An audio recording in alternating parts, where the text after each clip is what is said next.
Hey guys, what is up? It is I, James Penrose here, back again, and you are live with Penrose. That is right, guys. Welcome to the third episode of Live with Penrose, with James Penrose here, back again for my next video.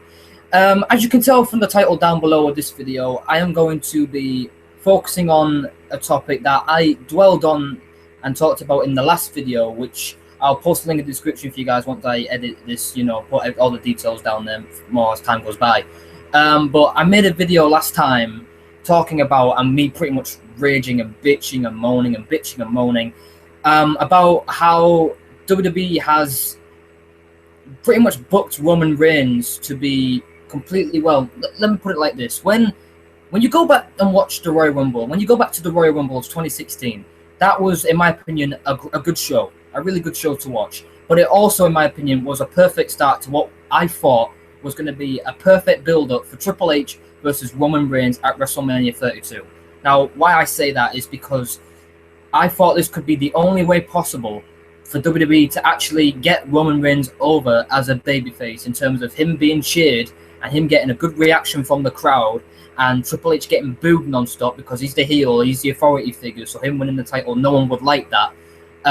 So you think that's how the fans would react, when on the night in the Royal Rumble, that's not how they reacted whatsoever. That's not how they reacted. It really isn't.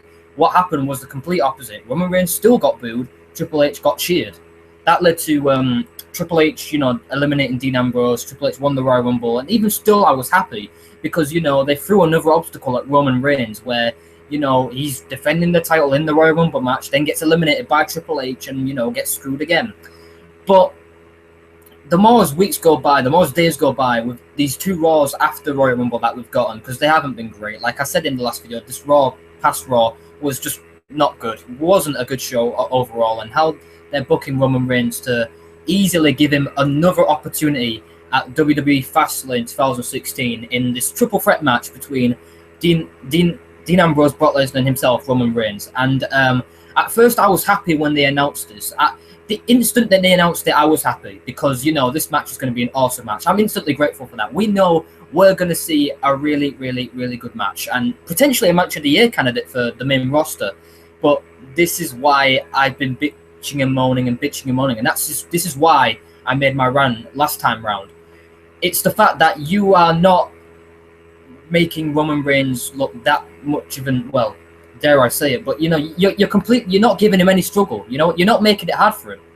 You're telling us viewers that you really don't like Roman Reigns. You do not want Roman Reigns to be champion because you think he's a disgrace and that you don't think he deserves to be the champion. Okay, so explain to me how constantly you're giving him opportunities.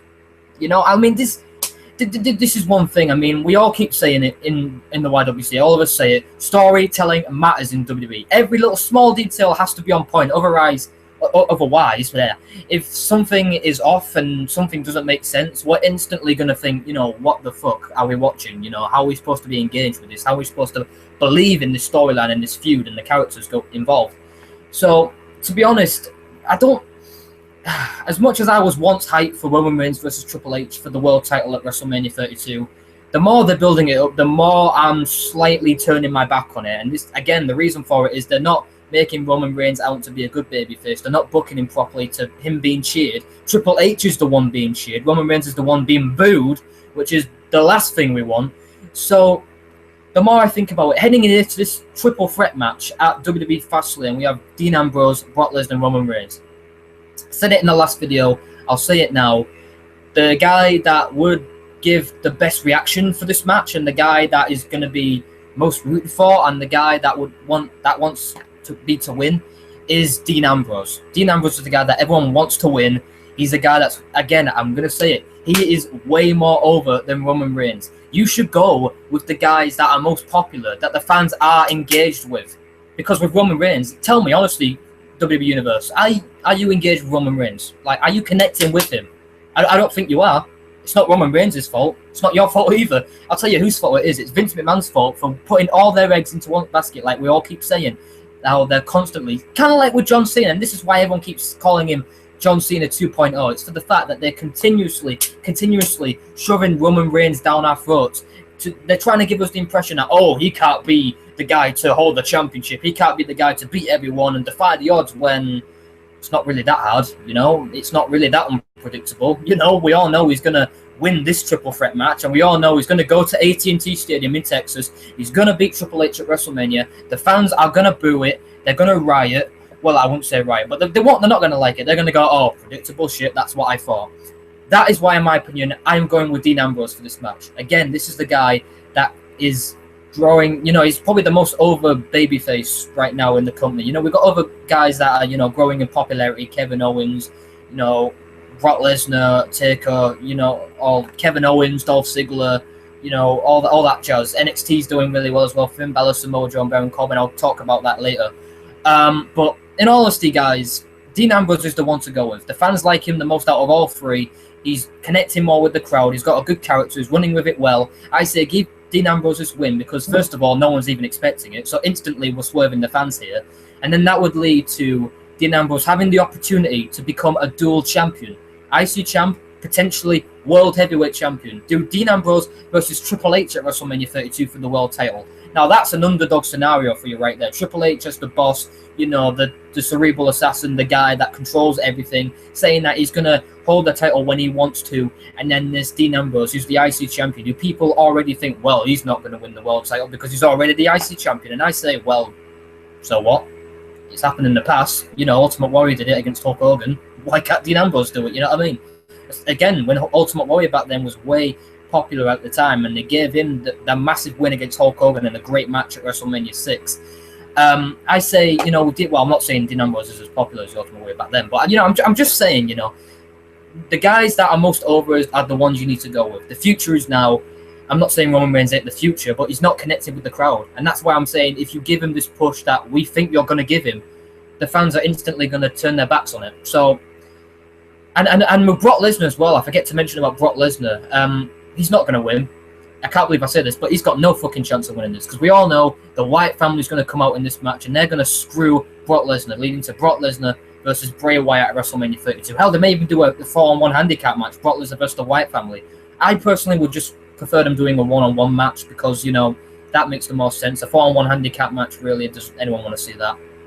So, Brock Lesnar, Bray Wyatt, I'm excited for that. I mean, it'll be a good match. We'll see where they go with it from there. I'm just...